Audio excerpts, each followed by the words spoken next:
entender, né, o processo que transforma a semana de um documento em monumento de uma certa historiografia, né, eu acho que é uma tarefa que nós ainda temos a realizar.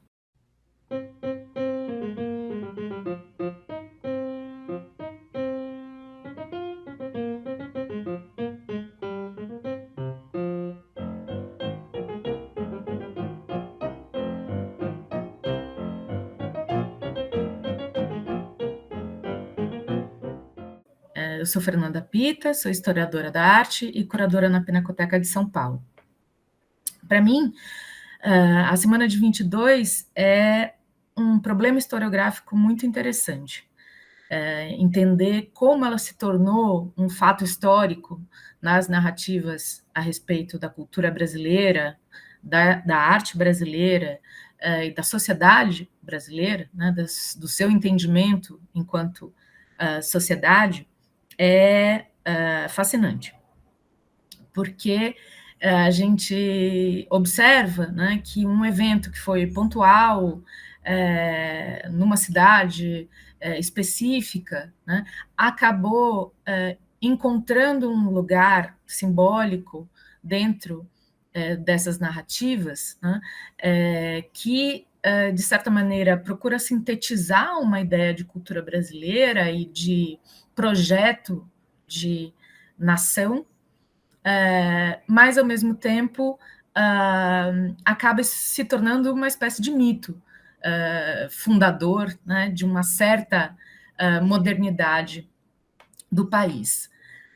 Entender como se dá esse processo, né, de um evento episódico numa cidade que estava crescendo e se projetando como um centro não só político, econômico, mas também cultural, para um evento que é ensinado nas escolas, está nos livros didáticos, está na comunicação de massas e no imaginário das pessoas, né, como um evento fundador desse processo de modernização, é muito interessante. Ainda que esse fascínio, né, venha acompanhado de uma necessidade de uma postura crítica com relação a essas escritas da história, né?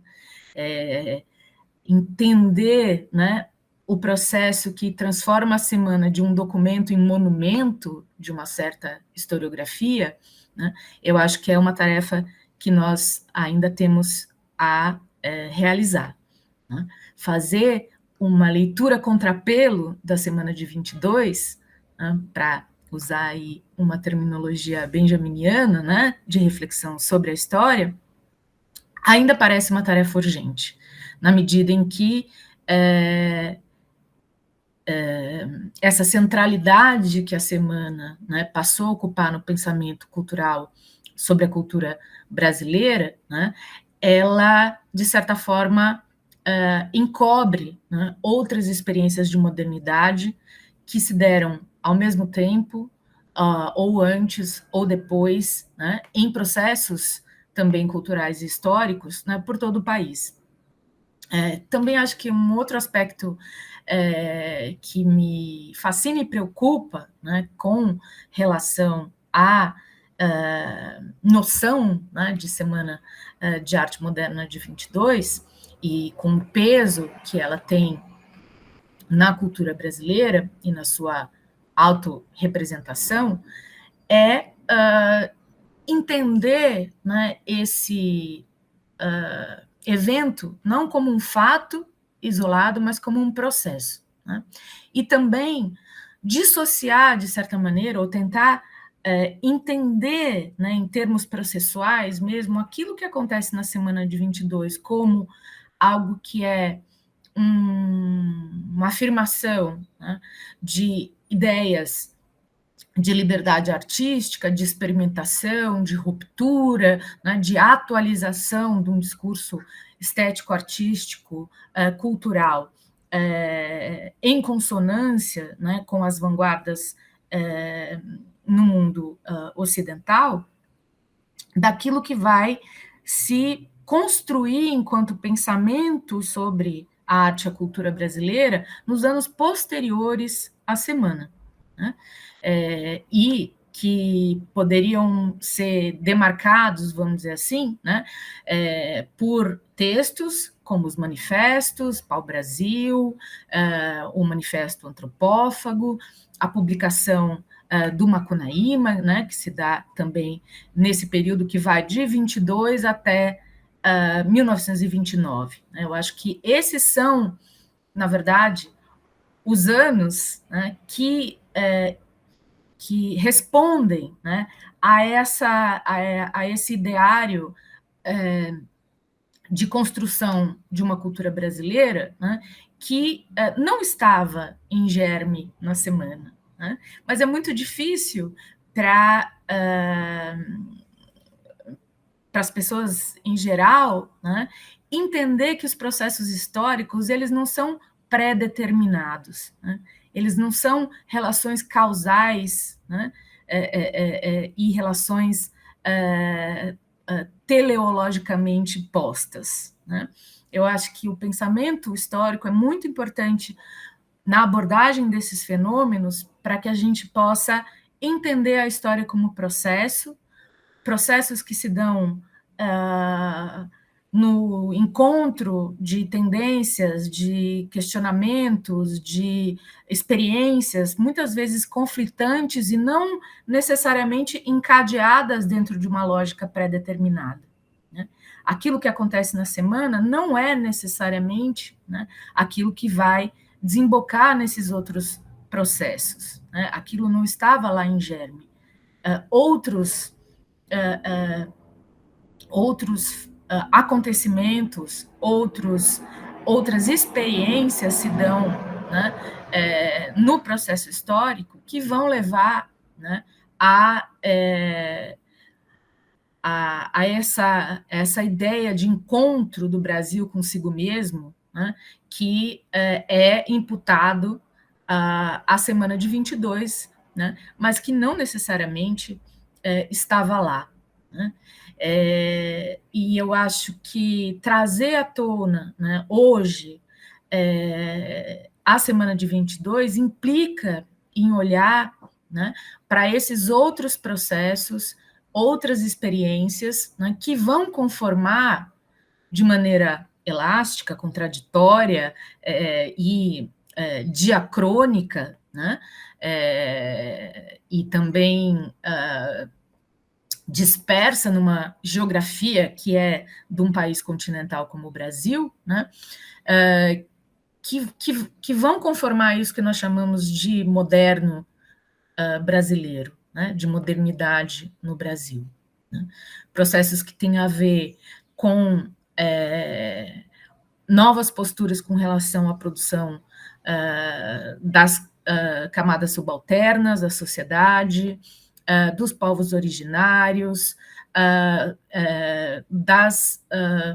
das transformações mesmo, né, do processo de modernização que implicam, né, em grandes movimentos de êxodo rural, né, para a cidade, tudo isso que faz a experiência moderna no Brasil, né, na primeira metade, pelo menos, do século XX, né, mas que vem, né, de processos históricos anteriores e também se relaciona a processos históricos posteriores a isso, né, articular esses processos, né, eu acho que é a tarefa maior que nós temos hoje enquanto historiadores, né, enquanto pessoas que estão refletindo, né, criticamente sobre um evento, né, que tomou tamanha proporção no imaginário a respeito da cultura brasileira. Eu acho que nosso trabalho enquanto historiadores e historiadoras, né, sempre propor, né, essas abordagens que visam a tornar um pouco mais complexa, né, o nosso entendimento desses totens, desses grandes marcos, né, que condensam, de certa maneira, né, desejos, utopias e proposições, né, mas que podem ser compreendidos em processos históricos mais largos, mais complexos e talvez mais contraditórios, né? E o entendimento dessas contradições, eu acho que é o que alimenta, né, aquilo que nós queremos enquanto sociedade hoje. Eu acho que o debate historiográfico hoje sobre a semana, ele também é contraditório e por isso interessante, né? A parte, as disputas de precedência, né? Quem foi moderno antes, quem foi moderno depois, quem não foi moderno o suficiente, né? Eu acho que esses debates são muito sintomáticos de uma postura, né? Com relação à história, que cabe a nós um pouco desmanchar e intervir, né, escovando a contrapelo, como eu dizia, mas eu acho também interessante que é nesse momento que a gente pode ter oportunidade, né, de fato, olhar, né, para manifestações artísticas que ainda hoje, né, merecem um cuidado maior de observação, né? Acho que, especialmente, né, o que tem me interessado muito nessa reflexão é olhar para como, né, a cultura brasileira se relacionou com a cultura dos povos originários, né, os povos indígenas, quer dizer, como se constrói uma noção de cultura e de arte brasileira ancorada, né, nos saberes, nos fazeres, nas visões de mundo indígenas, mas, ao mesmo tempo, isso se processa numa relação tensa com esses sujeitos, né, com esses agentes, com esses autores, com esses criadores, né, que é um processo contraditório de valorização e apagamento. Né? Eu acho que isso não estava na semana de 22, né, apesar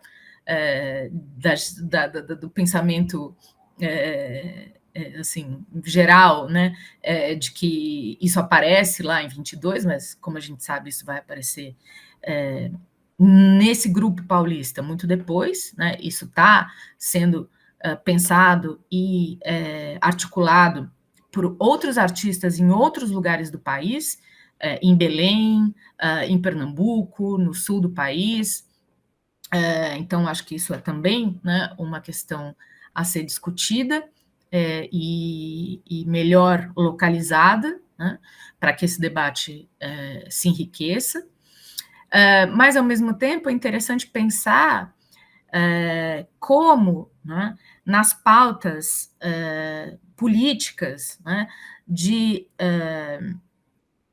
certos setores da sociedade hoje, como o próprio movimento indígena, né, propor uma reflexão a respeito desses processos de valorização e apagamento se tornou uma estratégia de retomada muito fundamental.